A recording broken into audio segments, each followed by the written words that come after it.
सत्ता भ्रष्ट करती है और पूर्ण सत्ता पूरी तरह से भ्रष्ट करती है। जॉन एक्टन की ये उक्ति ही शायद भारत के सुप्रीम कोर्ट का निर्णयाधार बनी होगी, यानी फैसले का आधार बनी होगी, जब एसआर बोम्मई केस में कहा गया था कि अनुच्छेद 356 के तहत की जाने वाली राष्ट्रपति शासन की घोषणा या उद्घोषणा एब्सोल्यूट पावर नहीं है बल्कि कंडीशनल पावर है, जिसके चलते केंद्रीय राजनीति का हथियार बने अनुच्छेद 356 का दुरुपयोग रोका जा सका। दरअसल अभी हाल ही में संसद में प्रधानमंत्री जी ने कहा कि पूर्व प्रधानमंत्री श्रीमती इंदिरा गांधी ने 50 बार और कांग्रेस सरकार ने कुल 90 बार अनुच्छेद 356 का दुरुपयोग किया था। तो आज के पॉडकास्ट में चर्चा इसी विषय पर। ज्ञान की डिजिटल दुनिया ध्येय रेडियो में आपका स्वागत है। मैं केसरी पांडे नमस्कार करता हूं आपको। शुरुआत इसके इतिहास से करते हैं। दरअसल भारत सरकार अधिनियम 1935 की धारा 93 में एक तरह की कंट्रोल्ड डेमोक्रेसी की व्यवस्था की गई थी, जिसके चलते ब्रिटिश गवर्नमेंट जब चाहे प्रांतों की स्वायत्तता यानी आज़ादी को समाप्त करके अपने तरीके से शासन चला सकती थी। उस समय इस शक्ति का एक ही अपवाद था, हाई कोर्ट, जिसकी शक्तियों को गवर्नर नहीं छीन सकता था, भले ही परिस्थितियां किसी भी तरह की हों। अब चूंकि आज़ादी के समय भी प्रांतीय स्वायत्तता की लड़ाई अपने चरम सीमा पर थी। देशी रियासतें और पाकिस्तानी मसले के चलते भारत की अखंडता को बनाए रखने के लिए अनुच्छेद 355 में केंद्र को ये जिम्मेदारी दी गई कि वह सभी राज्य को बाहरी आक्रमण से बचाएगा और ये सुनिश्चित करेगा कि राज्य अपना शासन संविधान के हिसाब से चलाएं। इसके साथ ही अनुच्छेद 356 में केंद्र को यह भी शक्ति दी गई कि यदि राज्य में संविधान के हिसाब से शासन न चले या संवैधानिक विफलता की स्थिति बन जाए तो राष्ट्रपति शासन लगाया जा सकता है।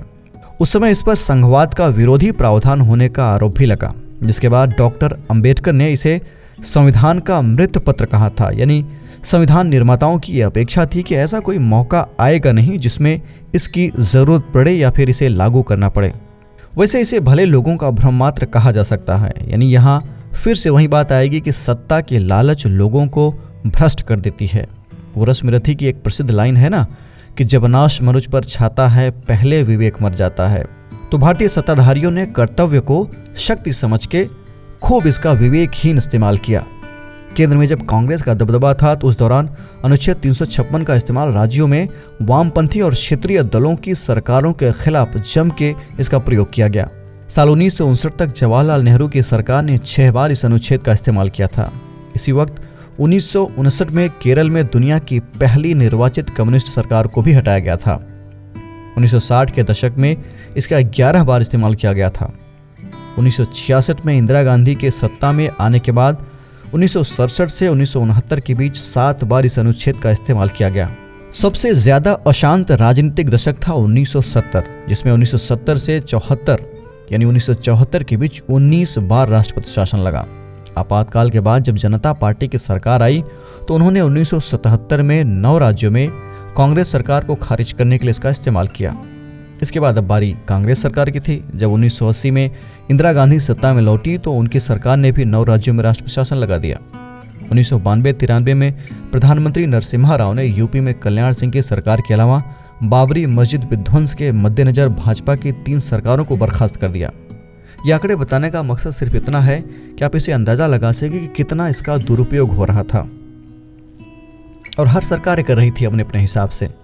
लगातार जारी रहे इस तानाशाही व्यवहार पर अंकुश लगा साल 1994 में। दरअसल 1989 में केंद्र ने कर्नाटक में एसआर बोम्मई सरकार को बर्खास्त कर दिया। मामला सुप्रीम कोर्ट पहुंच गया, जिसमें 9 जजों की बेंच ने मानक सेट किया कि कब राष्ट्रपति शासन लगाया जा सकता है और कब नहीं। न्यायालय ने कहा कि अनुच्छेद 356 के तहत यदि केंद्र सरकार राज्य में चुनी हुई सरकार को बर्खास्त करती है तो सुप्रीम कोर्ट सरकार बर्खास्त करने के कारणों की समीक्षा कर सकती है और कोर्ट केंद्र से उस सामग्री को भी पेश करने के लिए कह सकती है जिसके आधार पर राज्य की सरकार को बर्खास्त किया गया है। साथ ही राज्यपालों को यह हिदायत भी दी गई कि किसी भी राज्य सरकार को बहुमत है या नहीं है, इसका फैसला, इसका निर्णय राजभवन में नहीं बल्कि विधानसभा में होना चाहिए। बहरहाल सुप्रीम कोर्ट के इस फैसले के बाद काफी हद तक अनुच्छेद 356 के दुरुपयोग पर रोक लगा, लेकिन अभी भी कभी कभी प्रत्यक्ष या अप्रत्यक्ष तौर पर इसके मामले आपको देखने को मिल ही जाते हैं। ऐसे में एक्सपर्ट्स कहते हैं कि न्यायपालिका के उत्तरदायित्व और राज्यपाल की भूमिका में न्याय संगत, निष्पक्ष और कुशलता काफ़ी महत्वपूर्ण है। इसके अलावा इस संदर्भ में सरकारी आयोग और पूंजी आयोग की सिफारिशों को भी ध्यान में रखा जा सकता है। ये सच है कि भारतीय संविधान के तहत राष्ट्रपति केंद्रीय मंत्रिमंडल की बात मानने के लिए बाध्य होता है, लेकिन अनुच्छेद 356 के दुर्भावनापूर्ण प्रयोग की स्थिति में राष्ट्रपति सस्पेंसिव वीटो का भी तो इस्तेमाल कर सकता है। खैर, तो ये बात थी अनुच्छेद 356 से जुड़े मुद्दे की, और अब बारी है आज के सवाल की। आपको कमेंट करके बताना है कि आप इसके दुरुपयोग को रोकने के लिए किस तरह के उपाय सुझाएंगे। हम फिर मिलेंगे एक नए कार्यक्रम के साथ। तब तक के लिए पढ़ते रहिए और बढ़ते रहिए। नमस्कार।